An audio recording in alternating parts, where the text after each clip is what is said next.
to Prajapank News.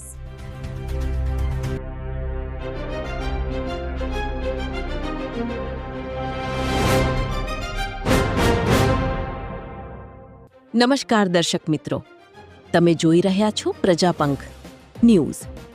આજના સમાચારમાં સુરત જિલ્લા સંકલન અને ફરિયાદ સમિતિની મહત્વપૂર્ણ બેઠક આજે નિવાસી અધિક કલેક્ટર વિજય રબારીના અધ્યક્ષ સ્થાને જિલ્લા કલેક્ટર કચેરી ખાતે યોજાઈ હતી.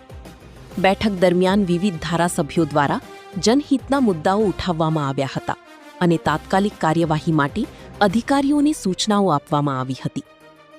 ધારાસભ્ય સંદીપ દેસાઈએ ભાટપુર ખાતે નિર્માણ પામનારા પોલીસ ભવનમાં ટ્રાફિક અને પોલીસ વિભાગની વિવિધ કચેરીઓનો સમાવેશ કરવાની માંગણી કરી હતી. સાથે જ ઈચ્છાપુરથી હજીરા અને ભેંસાણ તરફના માર્ગો પર સાંજના વ્યસ્ત સમયમાં ભારે વાહનોની અવરજવર પર પ્રતિબંધ મૂકવાની રજૂઆત કરી હતી, જેથી વિદ્યાર્થીઓ અને સ્થાનિક નાગરિકોને ટ્રાફિકની સમસ્યામાંથી રાહત મળે. તેમણે વધુમાં રાષ્ટ્રીય અને રાજ્ય ધોરીમાર્ગ પર ગેરકાયદેસર રીતે પાર્ક કરાયેલા વાહનો દૂર કરવા તેમજ ખજૂદ વિસ્તારમાં ગેરકાયદેસર બોરિંગ દ્વારા પાણી ખેંચતા તત્વો સામે કડક કાર્યવાહી કરવાની માંગ પણ ઉઠાવી હતી. કતારગામના ધારાસભ્ય વિનુભાઈ મોરડિયાએ શહેરમાં ફરસાણ અને ખાદ્ય પદાર્થોમાં વારંવાર એક જ તેલનો ઉપયોગ થતો હોવાને કારણે લોકોના આરોગ્ય સાથે ચેડા થતો હોવાનો મુદ્દો ઉઠાવ્યો હતો.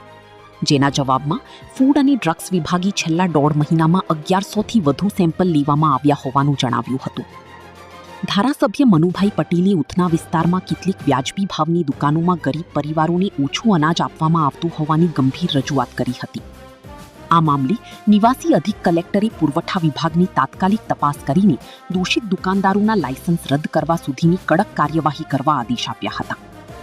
સાથે જ ઉધના પાંડીસરા વિસ્તારમાં મિલોની ચીમનીઓમાંથી નીકળતા ધુમાડા અને ડસ્ટથી લોકોના આરોગ્ય પર થતી અસર અંગે પણ મુદ્દો ઉઠાવવામાં આવ્યો હતો.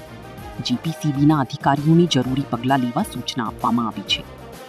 ધારાસભ્ય સંગીતાબેન પાટીલે સરકારી કોલેજ માટે જમીન ફાળવણીના પ્રશ્નનો ઉકેલ લાવવાની માંગ કરી હતી, જ્યારે ધારાસભ્ય મુકેશભાઈ પટેલે સાયણ વિસ્તારમાં ગેરકાયદેસર બાંધકામ અને કોમન પ્લોટ પરના દબાણો દૂર કરવાની રજૂઆત કરી હતી. બેઠકમાં વિવિધ વિભાગોના ઉચ્ચ અધિકારીઓ હાજર રહ્યા હતા અને રજૂ થયેલા પ્રશ્નોના નિરાકરણ માટે જરૂરી કાર્યવાહી હાથ ધરવાની ખાતરી આપવામાં આવી હતી.